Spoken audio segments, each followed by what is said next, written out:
Thank you very much, Carolyn. It's great to have you here, and please please take it away. I'm sorry, last second.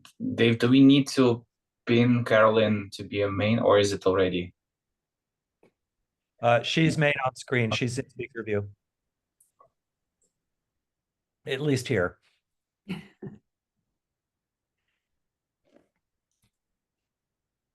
So it's very it's my honor to be here. It's very wonderful. And good morning, good friends.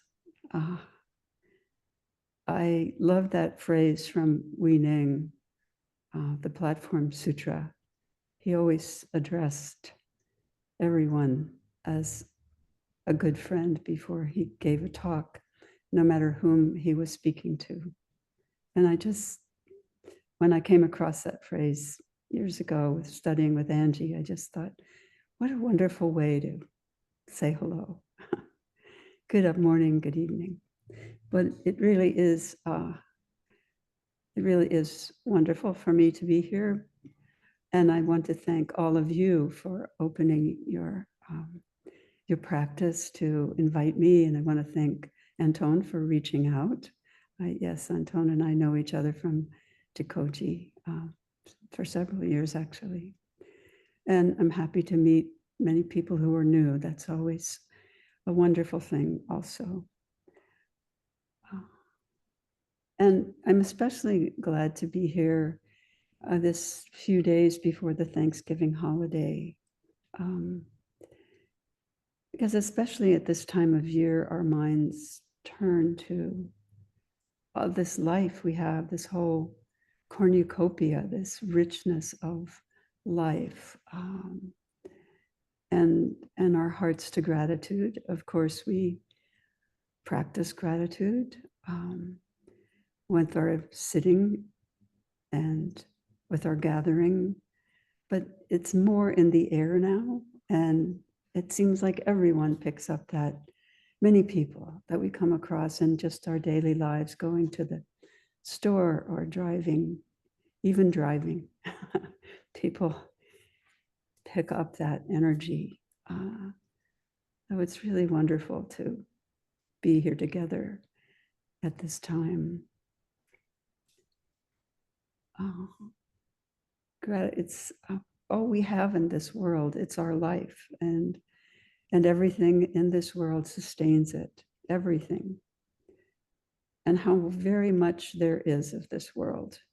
Sometimes it seems to me that it's not the 10,000 things, it's the 100,000 things or the million things. It's just like really a lot of things in this world. The more we open our eyes, the more we see, and all things in all their shimmering joy and all their dark suffering, because that's what we do open our eyes to in this practice, in Buddha Dharma practice, through that whole lineage, and in our Zen practice right here, right now. And we are in this world where that's inescapable. That's part of the gratitude. We know it's evanescence, we know it's fleetingness. Every moment we can come in contact with impermanence.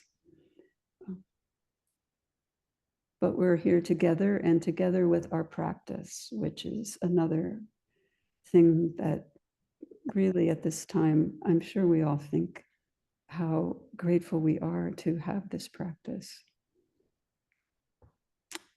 As Hui Ning, again, as he put it, was Buddhism is in this world. It is not realized apart from the world. Seeking enlightenment, as that translation goes, seeking enlightenment apart from the world is like looking for horns on a hare. That's a famous metaphor, and I love that metaphor. And this is not only Buddhism that we're grateful for, I think. I think we all know that we are also practicing with everyone who attunes to our fundamental practices, to embracing and sustaining whole actions and wholesome actions, to being with everything and seeing the way to relieve the suffering parts. The particular path that people take is not so important, I think, but the actions are what's important. Followers of the Dharma, whether they're Buddhist followers or other followers, are following the truth of things as they are. And they've kept pointing out that that this is the way things are from all we know of history. Pointing out that things are dark and that they're also, we have this Buddha nature and this human nature that sees everything. Our human nature has the dark side, and it also has the joyful, compassionate, and caring side. That's what we are as humans, and that's what we come together to remember in our practice, because there's that other side that's deeply ingrained within us. It's our heritage, our DNA, literally our part of our structure as human beings. But our practice lets us know that we can find a balance. We can contain it, hold it, and recognize and refrain from acting on those things that are hardwired on fear, which leads usually to one form or another of greed, hatred, or delusion. And as Dogen reminds us, every human being has Buddha nature. Do not demean yourselves. Let's not put ourselves down. Let's not think less of our capabilities and what we are. How do we trust that we have Buddha nature? It's also embodied in us, and it's not so easily accessible as, although people are trying to see it through RMNAs and different techniques of looking at the brain structures. They're doing, over the past couple of decades, a lot of work with meditators from various, Buddhist often, but from various traditions, also other traditions of meditation.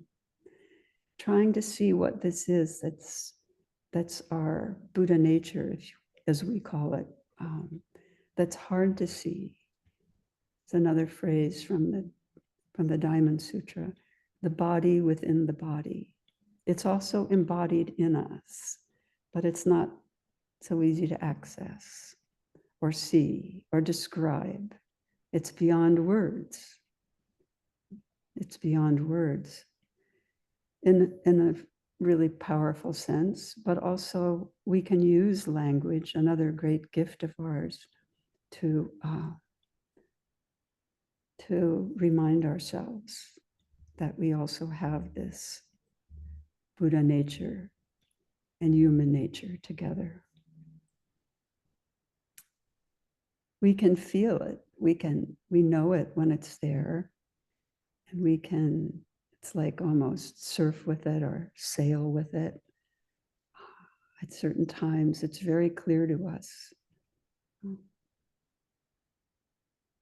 And it's also all around us. It's also outside. This is one of the teachings that we carry, that Buddha nature is not only human, but it's everywhere, in every muon and pion and quark or what, and it's everywhere in the whole cosmos.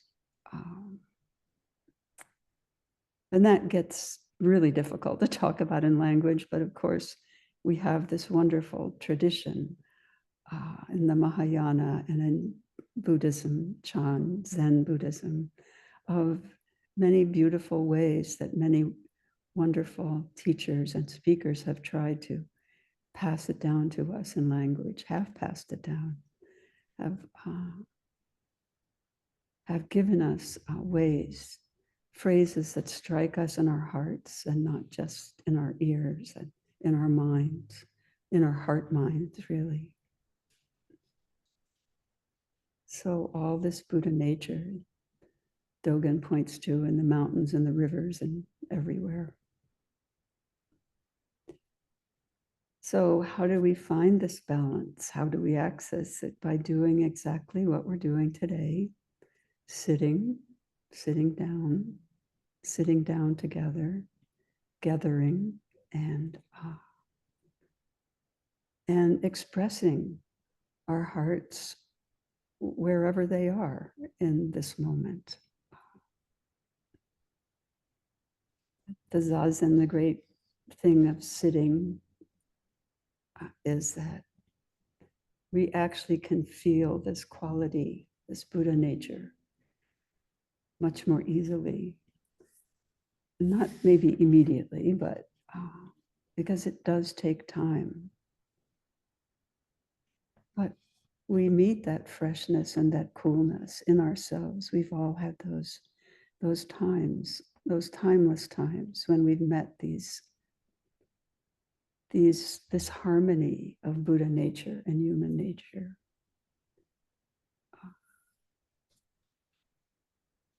That's where the Bodhisattva vows come alive for us, which is another incredible gift of this practice, this way, this Buddha Dharma path, the Bodhisattva path. Dogen writes of the Bodhisattvas 4 methods of guidance, the Shi Shoho in the Shobo Genzo, which is the guidance. It's also translated sometime, these 4 methods of the 4 embracing actions. The 4 embracing actions. So they're offering or giving, and loving or kind speech, beneficial action, and identity action. And these are, or can be, a touchstone. They certainly are for me. This one small talk and writing that Dogen left behind contains the kernel of, the kernels that just keep opening up, popcorn kernels of the precepts and of the paramitas and the bodhisattva vows themselves.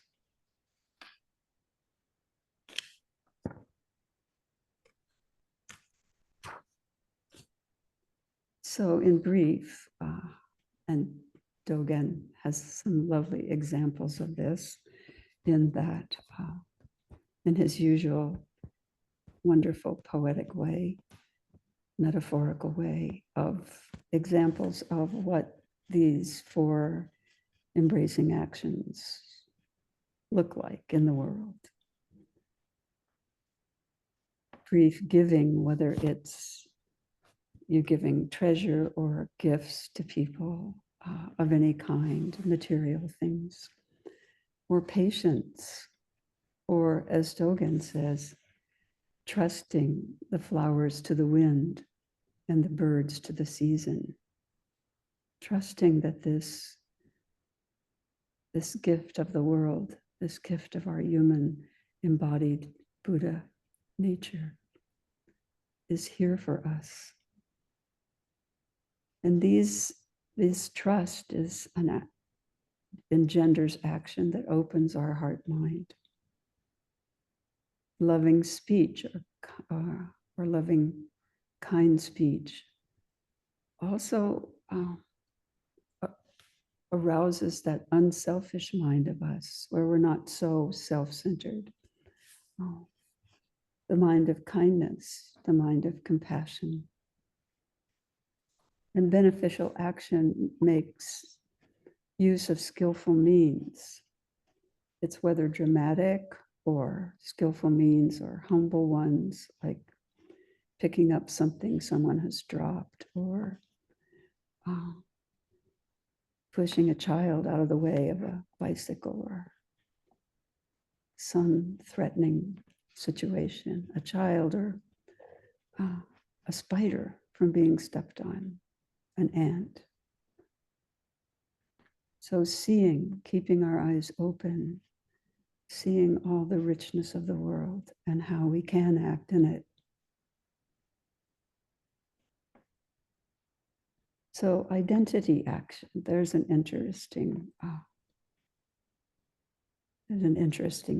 phrase. It's really recognizing the truth of interconnectedness. So moment by moment, particularly as we live our lives. So blending with the skillful means, when we see something, then we know that we are part of that spider or that child or that whatever that situation is. It's self and other as one, as one.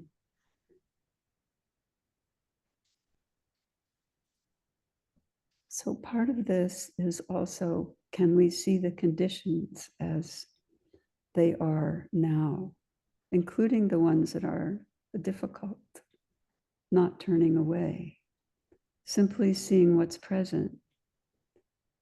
I'm angry, I'm happy, I'm sad, and honor that and not demean that, no matter what emotional storm goes through us or in the outside world, to really see it and know that we are part of that. We partake of that.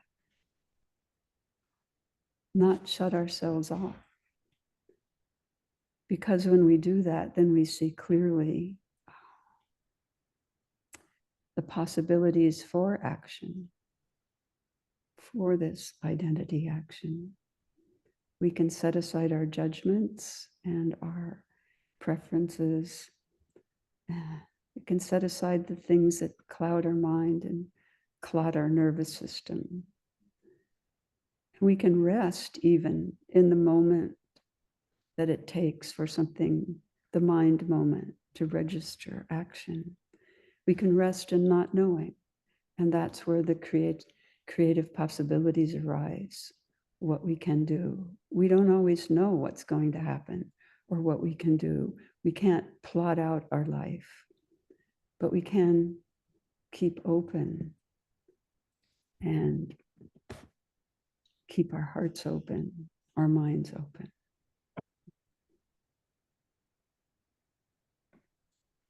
So I think for many of us, that's why we gathered, many of us here particularly, but many, many people everywhere gather to practice, to trust our nature, our whole nature more, our Buddha nature, human nature. To get closer to it, we keep on practicing so that we carry that trust with us, so that it arises at any moment when action is needed.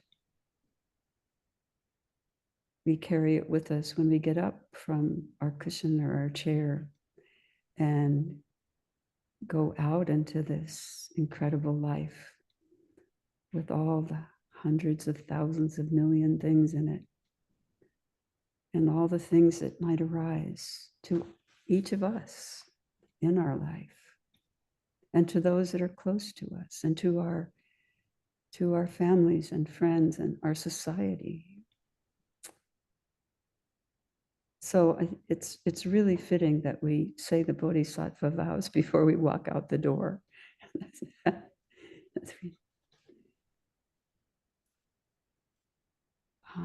Because the messages just keep landing in our text box, on our phone, in our emails, trust, as Shakyamuni Buddha said, take refuge in yourself. Know that you can do it, and it's also only you that can do it. It's not in study, it's not in ritual, it's not in Sangha, it's not in teacher. It's at the end, it's you. Because meeting face to face with anyone is a mutual reflection of Buddha human nature. Anyone we meet on the street with an open heart mind, we are meeting them face to face with Buddha human nature. And of course, form and chanting and study and ritual, teacher, they all amplify what we know is our nature. So they are great helps to us. It's wonderful to have these, really wonderful. As someone who is slow to ritual, I came to appreciate it through my Zen practice and my Zen practice. The Zen practice that I received through my teacher and many other Zen practitioners who had practiced a long time and who had practiced no time, like I had practiced at one point, no time I had practiced Zen. I didn't know Zen. But the forms that Zen carries have been really helpful to me, and added, I would say for myself, another dimension of another door of opening.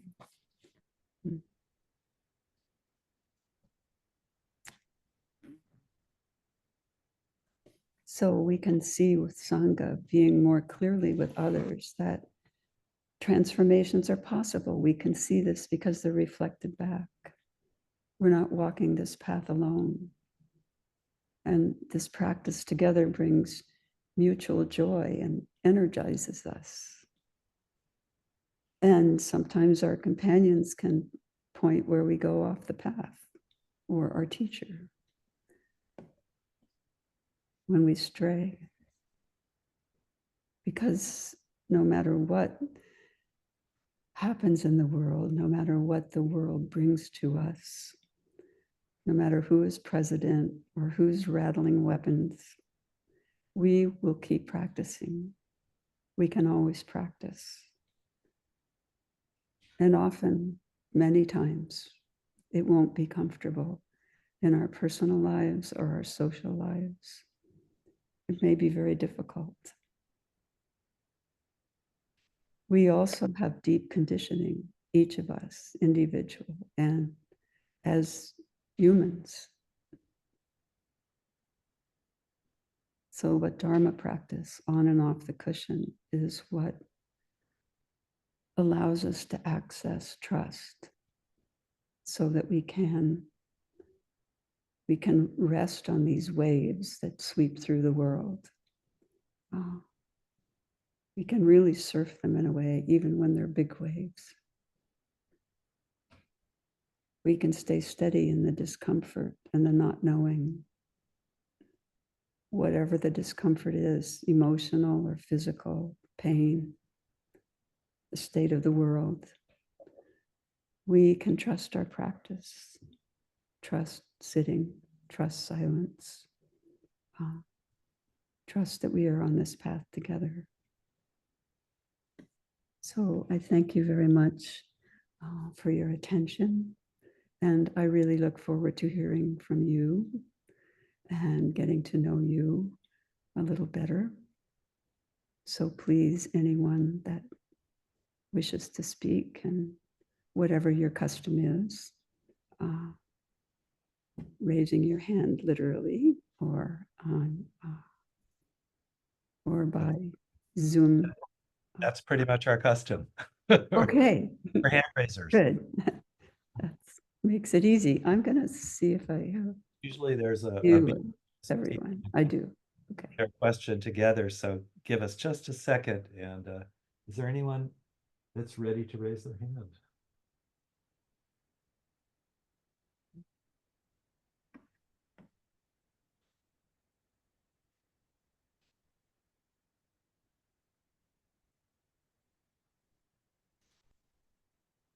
Chobo, thank you.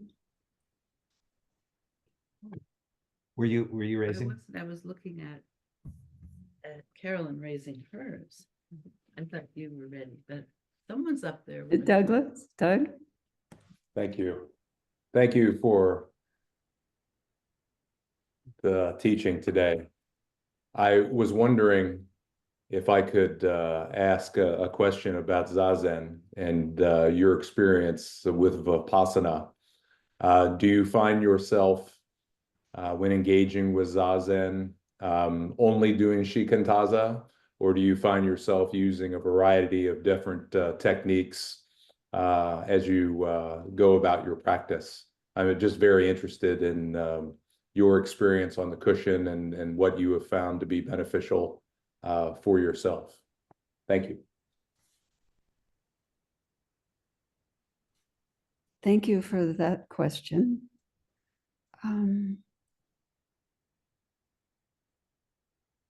At this, there's been a lot of, well, let me say, at this point in time, right now, I am doing a lot of metta practice. So that's a form of,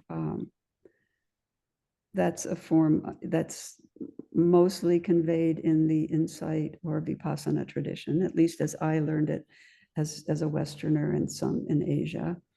But mostly it, many years of practicing Zen, then there was a period of adjustment when I was really practicing a lot of insight. And then I became a student of Angie's and really dedicated myself to learning and practicing Zen, including practicing Zazen. So there was a period of adjustment, but then Shikantaza, as I came to know it and understand it a little better, and then engage with Dogen's wonderful teachings, think not thinking, and etc. Then I was wholly on board with that. That was my practice. And but now I find that it depends on the circumstances. So I try to use the most what I in my heart, mind, body feel is the appropriate form of practice to use. And it happens that at this particular time, it happens that just a number of people I know have specific personal situations that really I feel the call to do metta practice with. And so that's where I am now. Thank you. Yes. Thank you, Carolyn, for speaking. It was really lovely. A lot of thought-provoking insights. One thing I'm a somewhat beginner at Zazen, and you mentioned, sort of those our emotions and how we deal with those kind of waves of emotions and navigating the world. And just, I'm curious your words of wisdom or your technique and how when you're the furthest away from Zazen and off the pillow and out in that real world with a million things, and you have those irritabilities, frustrations, disappointments, depressions, how in those moments you navigate those rough waters. I think at the beginning, I mean, I don't know where you are with beginning could mean a lot of things. And of course, we're really all beginning. That is a profound, profound understanding that, you know, and as you get older and old, and then and have a lot of years behind you of practice, then it's one thing you do remember to, you keep that, you really try to keep that in mind. You know, no one knows more than anything else. Some of us are just foolish enough to get up and talk about it.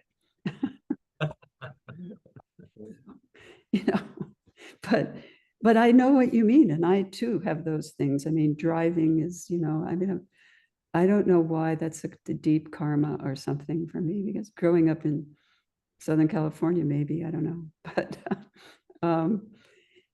you know, anyway, it could be any number of things, and I try to remember that.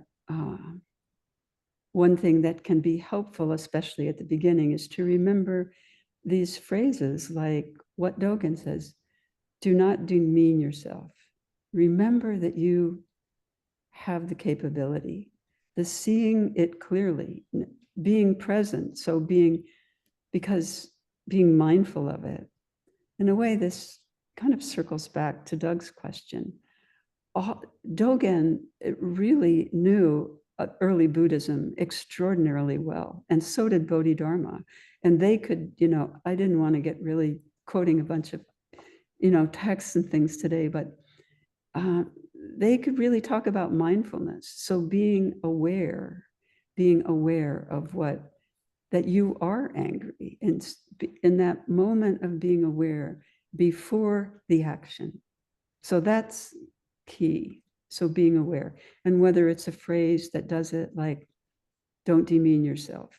Know that you have the power to make a choice, of how to meet your own anger.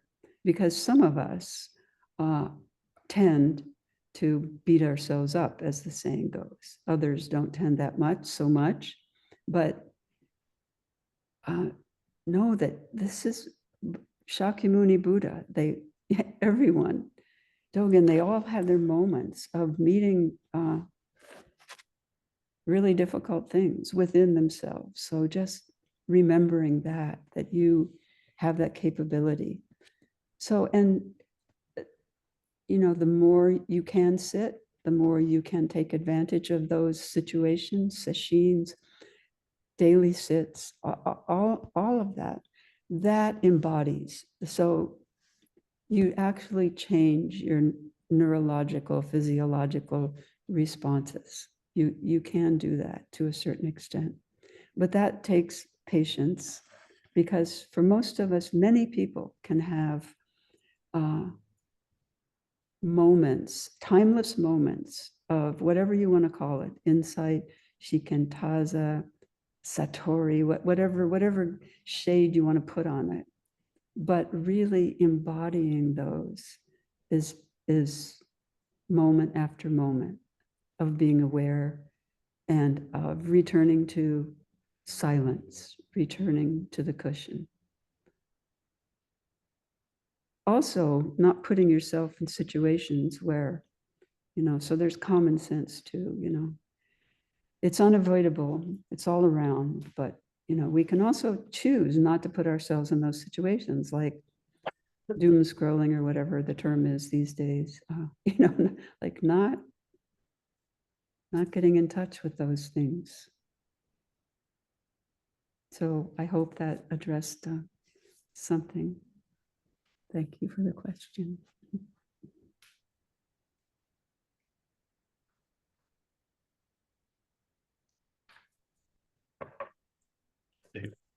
Carolyn, Soto here.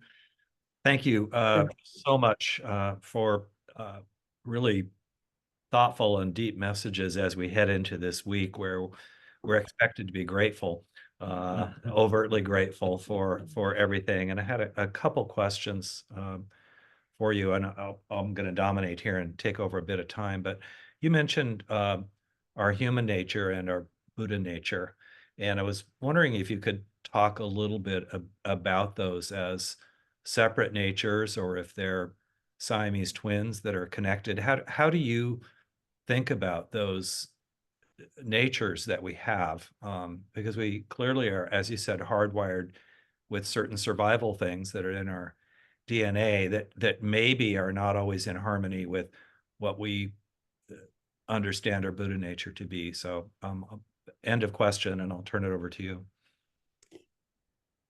Well, of course, it's a big question, and and thank you for bringing that out so explicitly.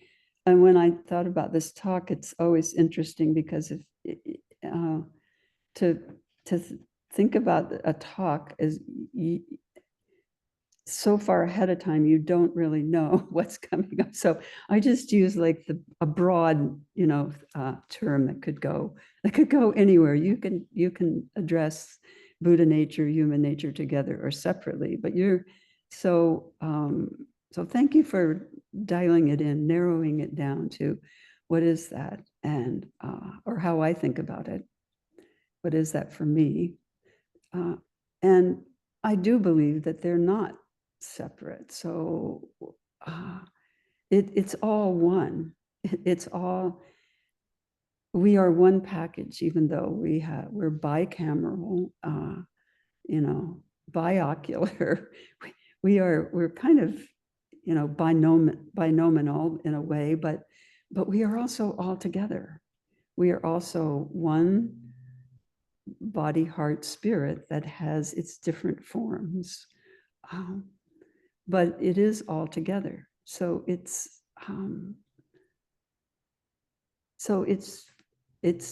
they are together. They're not separate. And at least, and some people and some traditions talk about emptiness and talk about how when you really get to that place, you see everything, as everything is just a manifestation of it's all Buddha nature. So we could say that. Language also is inherently dualistic. And I'm really glad you asked this question, because I don't want to leave the impression, at least the best as I can, that I'm thinking of them as separate. They are all together. But we don't know exactly how long we were living with this mind that tended to divide things up and be dualistic, because that's probably in prehistory when that shifted. But then we know people became aware of it, and that we have a whole nature, and that the harmony is where the deepest place where we want to go.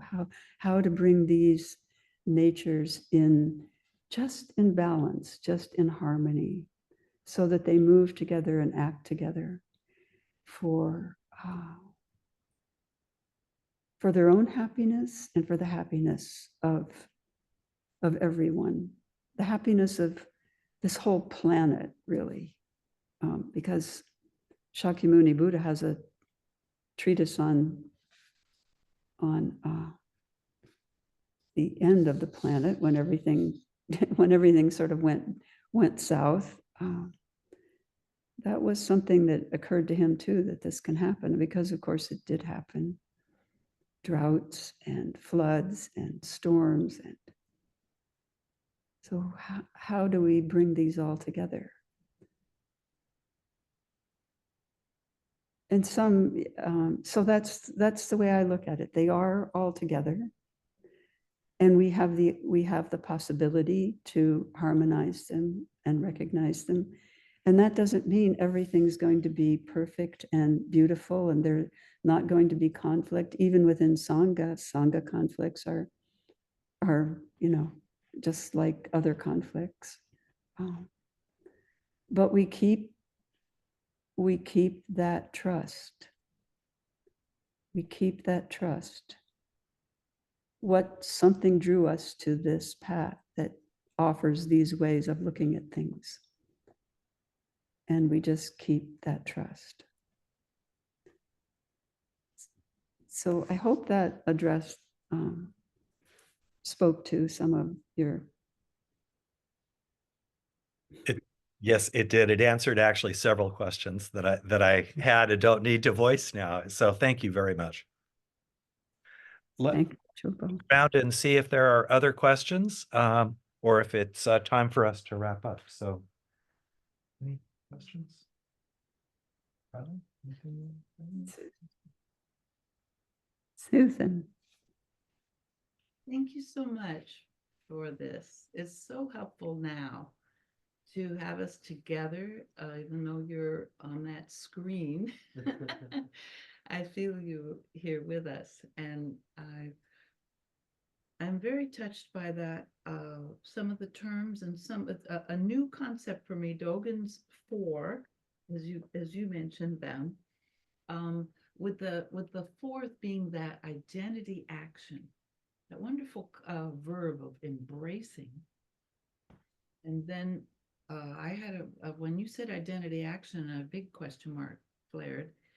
And of course, I did then understand how you explained it, so that we have that non-dual way of connecting and of seeing, interbeing, seeing the actions. I'd like to bring it more and briefly, more pertinently to what you're mentioning, the political aspects that we're dealing with. Because Sangha here knows I've been very involved in the political issues, and it's been very challenging for me to really look at how we put ourselves wholeheartedly into action. In my case, really blasting out these postcards with thousands of postcards with hundreds of people, and other direct actions, and then readjusting our understanding of how we represent ourselves in the world and who is receiving that representation. So it was very helpful to understand what happened to almost 50% of us here in this country, and how are we open-hearted and really listening so that we understand our paths together. So for me personally, it's taken some effects like not sleeping and some of the somatic issues, and then finding some depth of equanimity that I didn't expect, because I can get in the garden, I can harvest the pomegranates, I can find my own remedies. And if you could speak to that, maybe you're looking at that with other sanghas, with other individuals, Dokusan perhaps, and speak to ways that people are finding their balance now and finding the path forward. I've picked up the pen again. There are needs for postcards again. There are still elections. So can you speak to what you've seen and how you yourself might have found some balance? Thank you so much, Susan, for bringing this really right out. And it reminds me that when we first met, it was online because it was the pandemic, and we had a similar conversation, and we were both doing similar actions like that we did again this year, leading up to the election. And at this point, and at this point, I don't know what kind of action like that I will take. I am keeping as open as I can to that kind of social action. And but for on the grounding level, on the on keeping one's equanimity in whatever way one can, and that will be different for different people. But I too have a garden, and I too find that, and I too find being, I mean, this is sort of a cliche, but I have specific ways of being in nature. I go out on the bay with my husband and on a kayak, and when I see those dolphin, which we have never seen so many on the Monterey Bay, they were all fishing, and they get very close. They're kind of social animals, and you just stop paddling and just you just are struck by that shimmering joy, that the wonderment of all that life is, and that creatures do not have our concerns, which is, you know, everything is very complex in human life, it seems like, all those things that I mentioned. But there is, if we just get the holistic picture of it by doing, and also helping our friends, our neighbors, however that can manifest from you, definitely keeping up any Zen practice we have, keeping those very alive and present for us. Perhaps sitting longer, or sitting for some people, or more times a day, twice a day, sometimes is very helpful. And just as best we can, like keeping an open mind, not saying, although we have our judgments and we need to make, we can't do what Angie used to call idiot compassion. We need to recognize when things are really unwholesome and people are getting hurt. We need to recognize that, and that's just also human nature. We need to know that. It's also Buddha nature, from my point of view. But so supporting those close to us, helping those in our communities who need help, opening our homes to people who might need a place to stay. That's happened a few times this year for me, and just, stay a while because it helps them. And I can offer that. We can offer that. So all those things help. Just being alert, awareness, pure awareness itself, when you are not caught in mind,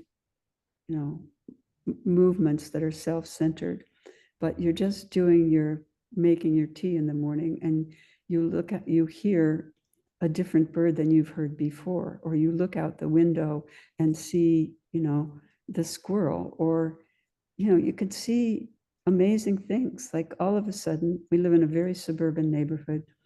All of a sudden there was a hawk on top of the power line, which isn't rare. You can hear the owl calling. So these things, I mean, I don't live in a city, but I have lived in cities, and there are opportunities everywhere. I mean, maybe the main thing is, and that's where sitting itself, you can't exactly say, no, I'm not going to be so self-centered, but you can say that too. That's also helpful. Wait a minute, it's not all about me.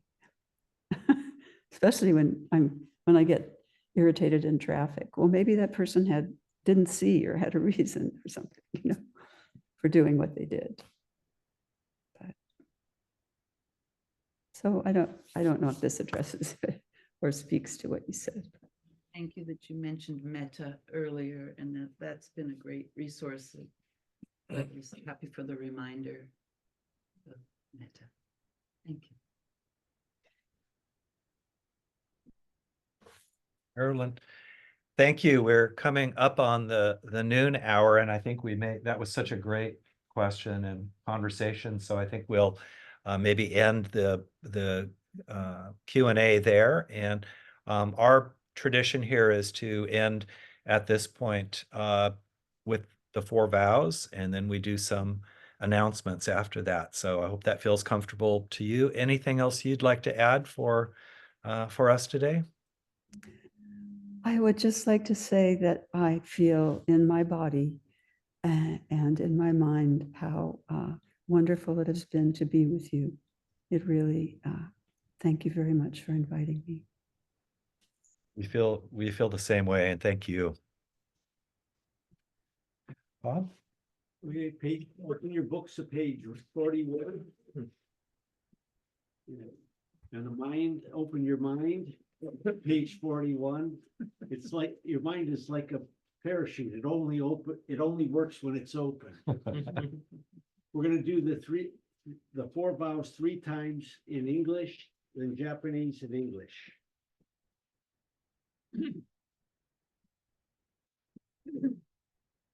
Sentient beings are numberless. I vow to save them. Desires are inexhaustible. I vow to put an end to them. The dharmas are boundless. I vow to master them. The Buddha way is unsurpassable. I vow to attain it. Jinjo and say Ganjo. Say Ganjo. Om Muryo say Ganjaku. Muryo say Ganjo. Sentient beings are numberless. I vow to save them. Desires are inexhaustible. I vow to put an end to them. The dharmas are boundless. I vow to master them. The Buddha way is unsurpassable. I vow to attain them.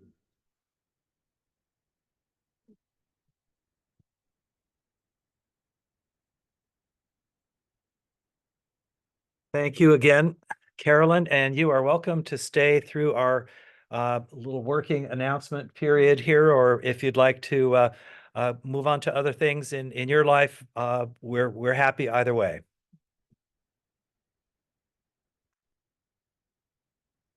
I think you might be on mute. It was, thank you. So I will bow out now.